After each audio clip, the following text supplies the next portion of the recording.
Hello everyone, and welcome to our game of World of Warships. Today's replay is from DinnerBlasterX, and he is in the Gneisenau, the Tier 7 German battleship.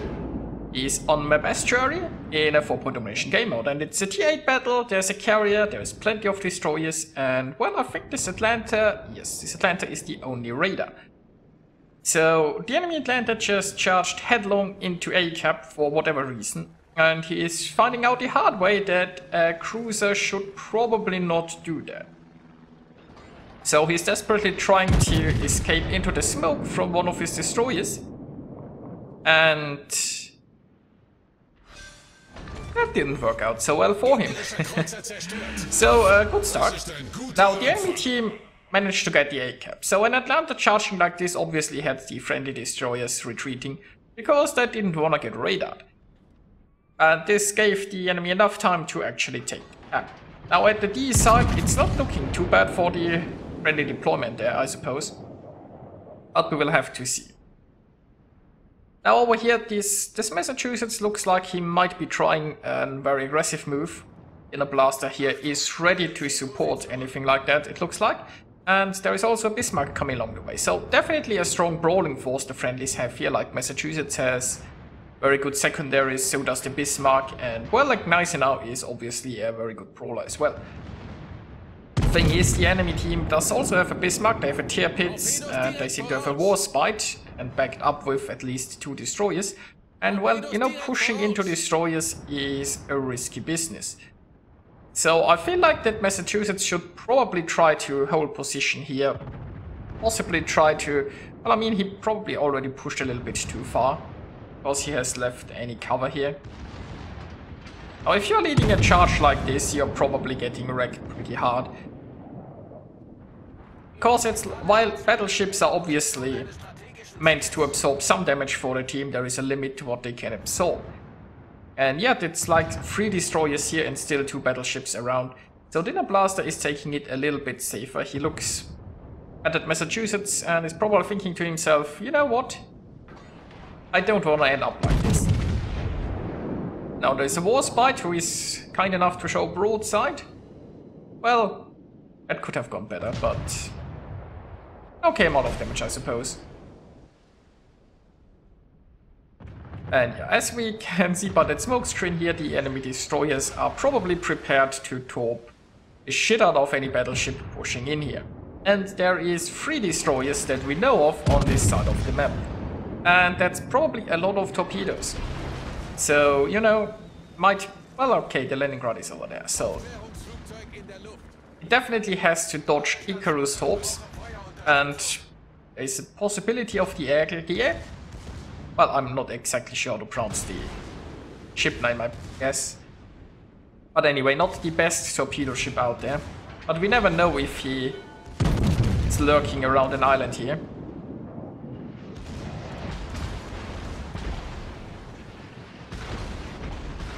So meanwhile we have the Bismarck actually pushing straight into A, which might be a decent choice because the friendlies really want to take this cap. The destroyers are still around here on the flanks. I feel like the Anshan could have just sailed into the cap and tried taking it.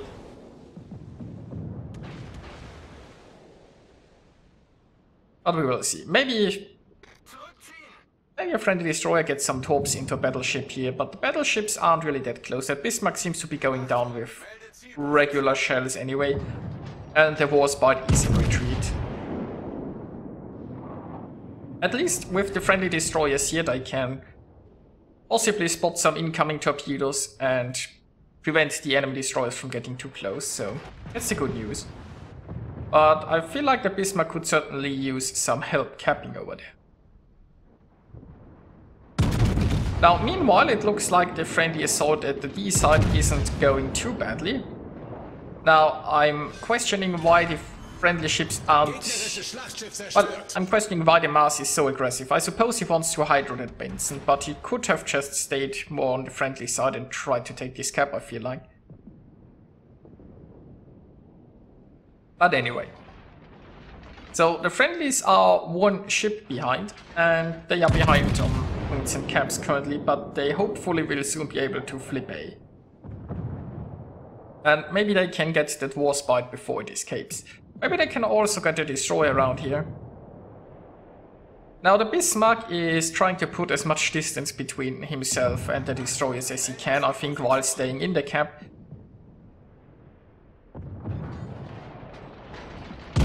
And is that Warspite grounded? Possibly. So yeah, this Warspite should go down soon. And now the friendlies can just take this cap in peace, I suppose.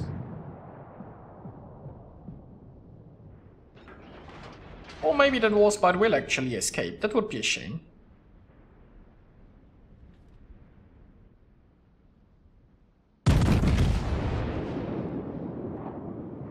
Well, meanwhile, friendlies lost the destroyer at the D cap. There's a Bismarck now pushing in. I'm not sure why the cruisers are so aggressive. Like, friendly carrier seems to be trying to protect the cruisers here, but why are the cruisers pushing so hard? Like, they don't even have the cap here.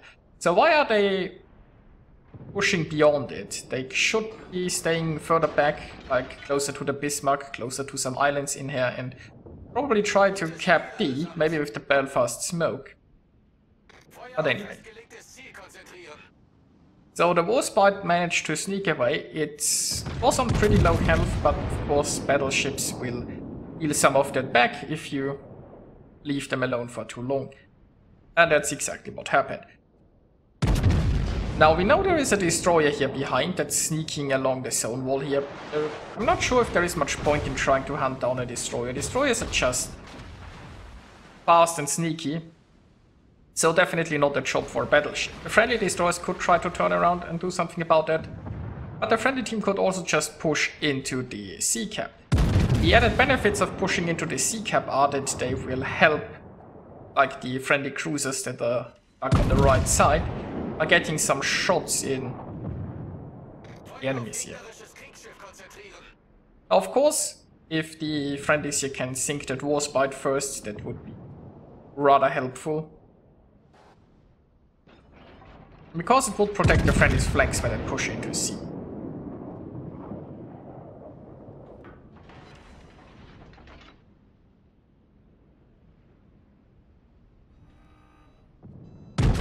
So overall, it seems pretty even. Like, ship-wise, both teams have the same amount of ships.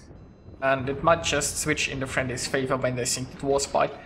Points-wise, it's also pretty even. Now, for a while, the enemy had the cap advantage. Now the friendlies have the cap advantage. So, looking decent. Warspite's gone. And I mean, this destroyer will certainly go for a cap here, right? If they leave this guy alone, he will either go for A here or for B. But as I said, in order to stop him, they'd need the friendly destroyers. And it looks like the friendly destroyers are pushing in here. And honestly, ignoring the destroyer and pushing C instead might be the better choice anyway. As I said, they can potentially catch those enemies here in a crossfire and do quite a lot of damage to them. The carrier is spotted. Now personally, I think I might prefer shooting that low health Gneisenau over there, because I feel like the Gneisenau is a more immediate threat than the carrier. But sinking the carrier before I can get away and possibly drop into concealment again is also certainly not the worst choice.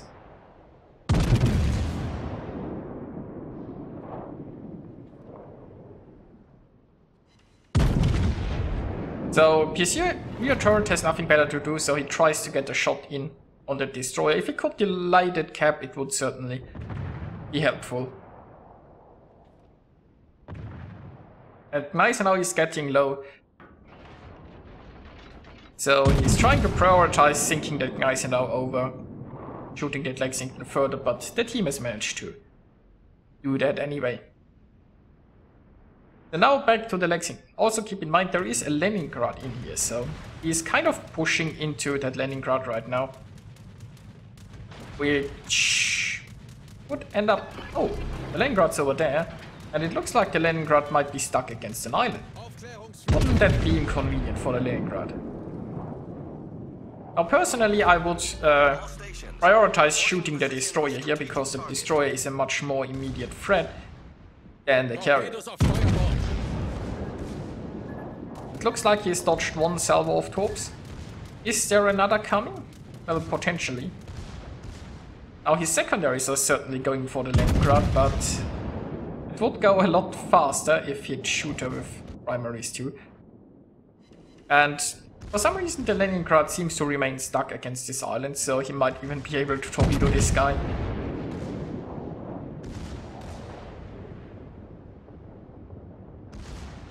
You would expect that the Leningrad has extracted himself from the situation by now, but you'd be mistaken. So he is finally focusing on the destroyer and almost. Well, the secondary's got the job done. The Kraken's unleashed. Area is down. Now, of course, if enemy destroyer is still capping A, the friendlies do have a nice advantage here, but it's far from over. Also, I feel like he could heal here. He could have probably healed here for a little while, and which would certainly come in handy.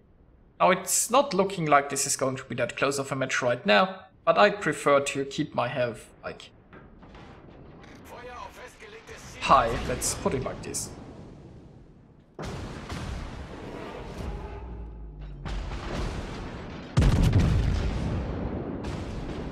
I mean, there is more than enough charges left for the time that's remaining, so there really isn't much reason not to heal here.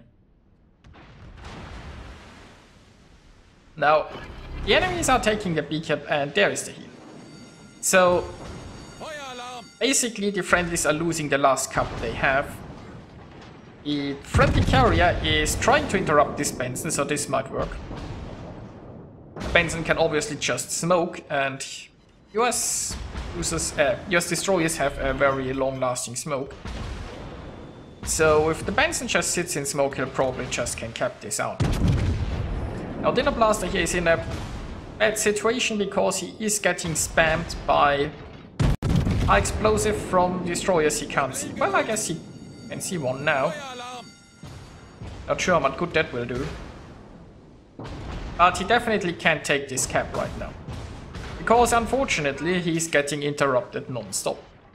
So he's trying to put some distance between him and those destroyers because they don't have the most range. Problem is the enemy team now is in control of the entire map. And while the friendlies do have a ship advantage and a points advantage, that points advantage will be gone very, very quickly.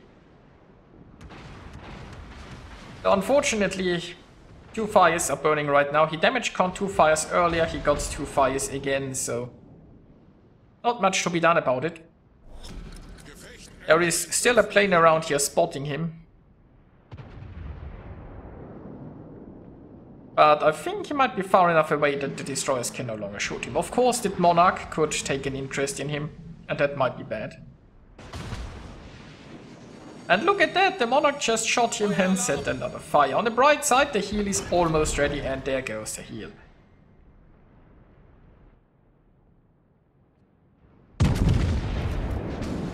Now, personally, I would use damage con. Damage cutting on fire is usually not something you want to do, but he's on so low health. And, well, I mean, I guess he's afraid. Like, if he damage cons now and then the Monarch starts 2 fires or so, it would be his demise. But I mean, he is getting so low that even without starting fires, that Monarch could take him out in 1 salvo. So I would have preferred a little bit more hit points, I suppose, and taken care of that fire.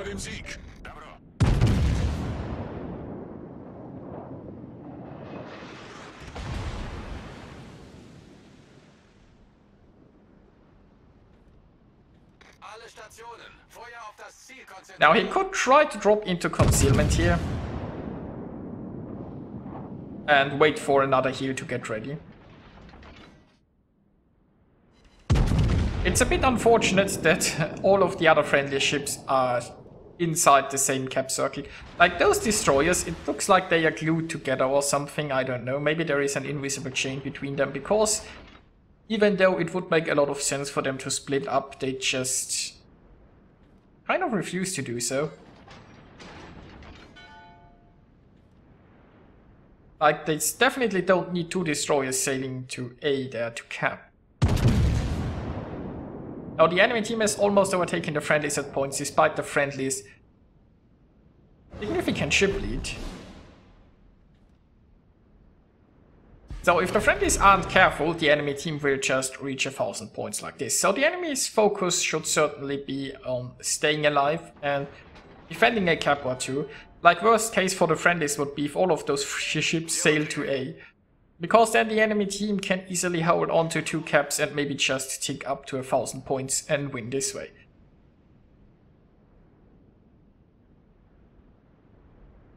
So DinnerBlaster got another heal off, so he is in no immediate risk of just toppling over if somebody looks at him wrong. But if he gets burned down by the Monarch or so, it might still be a little bit problematic. And there is a Fiji coming this way. Now the Fiji might be lacking someone to spot for him, so if the Fiji just smokes up there, it's probably not a big deal. Of course, Fiji also has torps, that's something to watch out for. And yeah, the enemy team has the lead, and if the enemy team manages to stay alive here just for a little bit longer, this might end up pretty ugly. It's not much time left to play also, so it's not just the risk of the enemy reaching 1000 points, like if in 1.5 minutes the enemy team has more points, it is disastrous enough. Of course, a broadside Fiji is not helping the enemy team much, because those things happen. And that just gives the enemy, the friendly team a little bit more room to bring this home. Now, both destroyers still happily together at A, I don't know, maybe they just love each other so much that they can't bear being separated for a second. Now, the friendly Miyoko unfortunately might just go down here, which would also be somewhat problematic. On the bright side, the Benson is on very low health and he seems spotted. Shells are on the way, but not happening.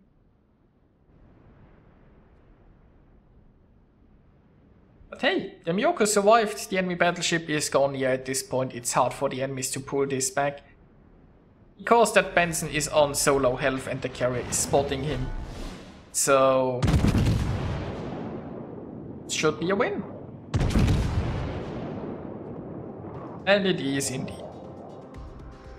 And here we are with some results. DinnerBlasterX earned himself the Confederate, the Close Quarters Expert, the Dreadnought, the First Blood, the Kraken, and the Fireproof, scoring 105,000 points of damage and sinking 6 enemy ships.